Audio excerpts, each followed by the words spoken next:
Hi, my name is Daniel. Welcome to my channel, Daniel's Bibliophagy. Today we're going to talk about trash and garbage books. We're going to go over my tentative GarbAugust TBR. If you're unfamiliar with GarbAugust, it is an event created by Ollie at the channel Criminali, where we just celebrate trashy fiction. Not necessarily in a pejorative sense, but trash is sort of that mass-produced literature that follows in the wake of popular themes that authors crank out to cash in, so to speak. And it can be terrible, often is, but it can also be a lot of fun. So if you need an example in the movie sphere, just think about like when Finding Nemo became famous. And then suddenly there's like a whole school of fish animated movies that came out around the same time. That bunch of fish, that school, is the garbage that we're speaking about during this event. This is the second year of GarbAugust, and I sort of got into watching BookTube during the first GarbAugust last year, and it was a lot of fun. There was a period of time where I sort of got a little snobby in what I was allowing myself to read, and this really helped break me out of that habit. And so I'm going to enthusiastically endorse this event and follow along. This year, the event is broken into like groups and categories for each week. Excuse me one second. My mouth is dry. Anyway, so each week is going to have a different theme, and I just sort of want to show you what I tentatively want to get through. I don't know if I'll get through all of these, but I will certainly try. Now, we are 3 days into August as I record this, so the first category, I'm only going to pick one book, and that first week, the category is either, you have a choice, category romance, which is not really something I read. Eventually, I do want to branch out of my comfort zone a little bit more, but this year is also the first year I have gotten into Westerns, and the second prompt, if you don't want to read category romance, is men's adventure. So, I got something that I saw in June on another YouTuber's channel, Steve Donahue, and he sung the praises of this Western as a lot of fun, being a lot of fun. So, I'm going to read Day of the Gun, and that's by Richard Telfair. I don't know if I initially would have lumped this in with trash, but Western novels have been sort of mass-produced. Not so much these days, but in the past, these were just churned out, like, you could find them everywhere. Not so much these days, but this I heard was really good, and I wanted to give it a try. However, before I read that, in June, I read the book that came before it, because this was a series of books featuring the character of Wyoming Jones. So in June, when I was reading for the event June on the Range, which is another BookTube event that I highly recommend, I read this, and it was not good. Not bad in any way, but like it was so bog standard of like this man was wronged by someone who forced him to shoot his paw. Spoiler, but it happens in like the first chapter, and it's on the back of the book. So I guess not so much of a spoiler, but so there was a series of events that involved a Native American raid, and it looks like as if they were pushed into doing it. So Wyoming Jones had to kill his adoptive father figure, and he went on a crusade. He found out the guy who was most likely responsible, and he just went through a series of adventures of following the trail of this man, kind of like The Dark Tower, Stephen King. I mean, this preceded that, but like it's a classic story of sort of like the lone cowboy going after the man who shot his paw. And so, anyway, he just goes through a series of adventures that are, unfortunately were very, very meh, like standard. Um, not much that you haven't read before if you've read any Western. So it was a little flat. I don't plan on keeping this, though it took me some doing of getting a copy of it, so it makes me a little sad. But same character in The Day of the Gun, and I've heard much better things about this one, so I have high hopes for this. So, anyway, Day of the Gun is my men's adventure book, which, I mean, as a category, was just probably involves a lot of bullets and possibly bosoms. So, I don't think I'll be disappointed. Week 2, for the event, we have either Paperbacks from Hell, which is just a broader category. The title, I think, was inspired by Grady Hendrix's book of the same name, where he celebrates the old horror paperback books of the 1970s and 80s, I believe. I have not read that yet, but I've had similar books where you just like look through and you just like love the covers that you find. So I grabbed some things. I grabbed some things that had awesome covers. The other prompt you could do is also vintage smut. So I got some Paperbacks from Hell and a little smut. So I have 3 books for this category I hope to get through. The first one is Andrew Coburn's The Babysitter, which is expertly done and beautifully written by as far as the New York Times is concerned. But it's Paula Ahern, the Wright's lovely and trusted babysitter, is dead. Upstairs, the dark bedroom where a child once slept is empty. No ransom note, no clues, and the biggest mystery is the babysitter herself. Now, in defiance of the police and the FBI, the child's frantic parents have begun their own dangerous search. Through derelict factory towns and Boston's seamy North End, only after death has struck again will they learn the fate of their baby and the truth about the babysitter. So, this looks fun. The content, as a parent, is horrifying, so this might work on me. The older I get, the less horror has a horrific element, and it's just more fun. But this may get me. We'll see how it's done. The other paperback from Hell, and let me just put my finger in a certain spot, is Night Church. And both of these books I hauled recently on a prior video. You can check that out if you want to. But this sort of cashes in on the Satanic Panic. And I think it's about the creation of the Antichrist. I could be wrong, but pray for her. Pray for her unborn baby. Pray for all of us. It is all ugliness and evil. It has no name. She thinks of it as the snake. It comes in the night, in her dreams. It tells her in its sneering way something she cannot bear to hear. You want to kiss me? It comes closer, ever closer. It whispers lewdly. We can do it. We must do it. Our love is the future, the hope of the world. Don't do that voice, Dan. Pardon me. Anyway, this could be fun. I love a good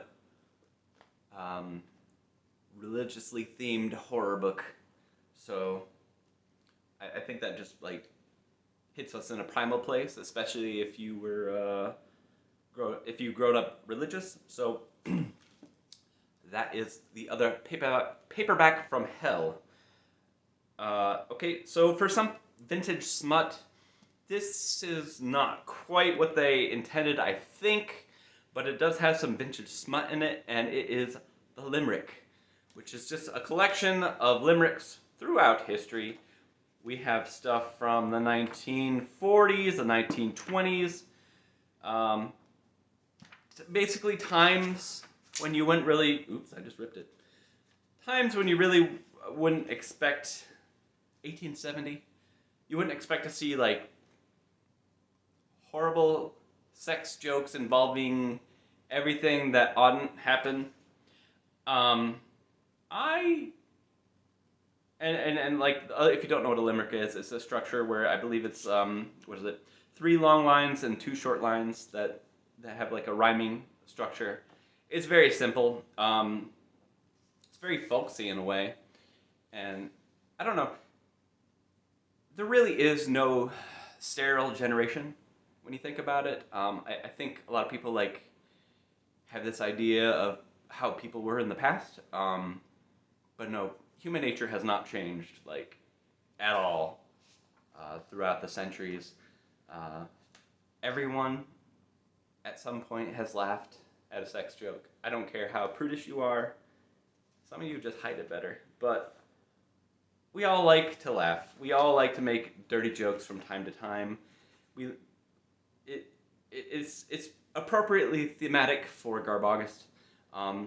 Just let down your hair. Enjoy something that people will judge you for, but hey, who cares?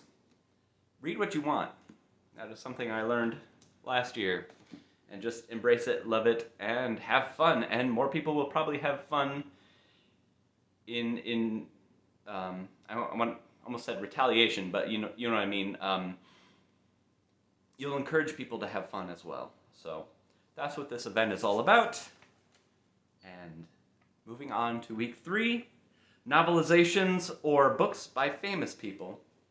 I have a couple of things I've actually had on my, on my TBR for a while. Books by famous people first. I have 2. The first is Shop Girl, apparently by Steve Martin. Didn't know he wrote anything ever. So we'll see how this is. It's technically a novella per the cover. And an enjoyable read. I know nothing about it other than there's a girl in a shop and things happen. Or they don't. So, anyways, it's a small investment. If it's terrible, I'm not out too much time. This other one is a guilty pleasure. It reminds me of my youth, and that is William Shatner's Tech War. And William Shatner had something to do with writing this, I guess, but I'm pretty sure there was a ghostwriter involved as well. But hey, it counts enough, because his name is on the cover. I don't see the ghostwriter's name. So, Tech War is just a science fiction product that was also a television show, and how I know it is through an old computer game I got of the same name, Tech War, and I probably just grabbed it because I saw William Shatner, and I'm like, woohoo, it's Kirk. It wasn't Kirk. But anyway, it was a very confusing game, and I really didn't know what I was doing, but it still captured my imagination. You were just running around a city, going through subways, shooting people who exploded as robots. So I guess that has something to do with the theme. There's nothing... Oh, okay. Tech War is a story of ex-cop Jake Cardigan, who's framed for dealing an addictive brain stimulant called Tech, and sentenced to 15 years of suspended animation. Now, mysteriously released after 4 years in the freezer, Cardigan is on the loose and out for justice. Tech War. And it's, I've heard it's not very good. There are a lot of them. I only have the first because I'm not going to invest in getting a bunch of books if I don't like the first one. So, Tech War is the other book written by a celebrity. And finally, this was a find, I think, is a novelization. It is The Island of Dr. Moreau. But wait, you say, that's just an H.G. Wells story. Oh, no. This is the novelization of the screenplay of the 1977 movie based on the story by H.G. Wells. So in a way, this isn't garbage, it's recycling. um, I don't know why this exists. If you wanted to read a novelization of The Island of Dr. Moreau, you think you'd pick up Dr. Moreau itself, the original, but apparently they wanted to make a movie tie-in. So, sadly, this is not the movie that is the disaster starring Marlon Brando. That would have been awesome. I think that's when he wanted to have like a dolphin head or something at the end. But this will be good enough. I think I might read this in conjunction with the original story, because it's been a long time since I've read it, and then I can compare the two, and we can share notes and see which one is better. I have a feeling I know which it is. Anyway, that was week 3. So week 4, the last thing is just anything goes, and I think August has more than 4 weeks in it, so I think it's a 10-day period for week 4, so go nuts. But I have a few possibilities. I haven't quite decided. Floating around on the internet, there's a bingo card that has like additional extra credit stuff you can pick for. Like I believe nudity on the cover is one, as well as like my mind is drawing a blank and I can't look it up on my phone. But there are things. I think one of the categories was read a book that Pax from the channel Pax Panic read last year. She was a YouTuber who unfortunately passed away way too soon. So there is a whole section on the bingo card dedicated to her. Let's see. Anyways, we will see if we run across any other categories. My mind is blanking and I apologize. But anyway, first thing I'm gonna read this month for sure is V.C. Andrews' Flowers in the Attic. I've wanted to read this for a while, and MJ at the channel Reading This Life, brain fart, Reading This Life, is also going to read this, and a bunch of people have joined her Discord, and we're going to just all read this together. So this is, I've never read any V.C. Andrews, so I'm excited. This is the one I've always heard about, involving abuse and incest, so, you know, 80s. Next, I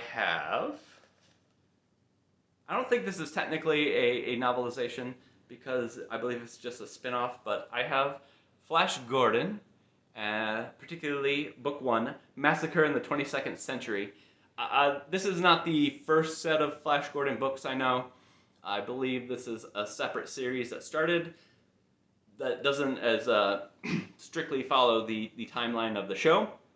But anyway, I found it and it looked cool, and I wanted to read it for a while, so I'm gonna try to get to it this month. The next thing I found that I wanted to read for GarbAugust is Davy, and there's some stuff happening over here, but that qualifies as nudity on the cover. It's the utterly candid chronicles of a youth from an age beyond the future, a young man whose unquenchable thirst for knowledge is matched only by his dauntless lust for life. Don't know much about it.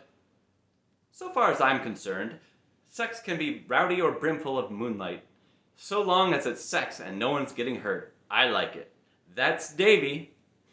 So, we have Davy. Nothing is sexier than a French horn. So, we will see. Next is a Conan pastiche, kind of. It's John Jakes' Brack. Specifically, The Fortunes of Brack. It's just another sword and sorcery barbarian trying to make his way through the world, cutting things, and, well, what is best in life, am I right? Anyway, last thing I have that it's trash, but it was earnest trash in its time. And that is, will Christ return by 1988?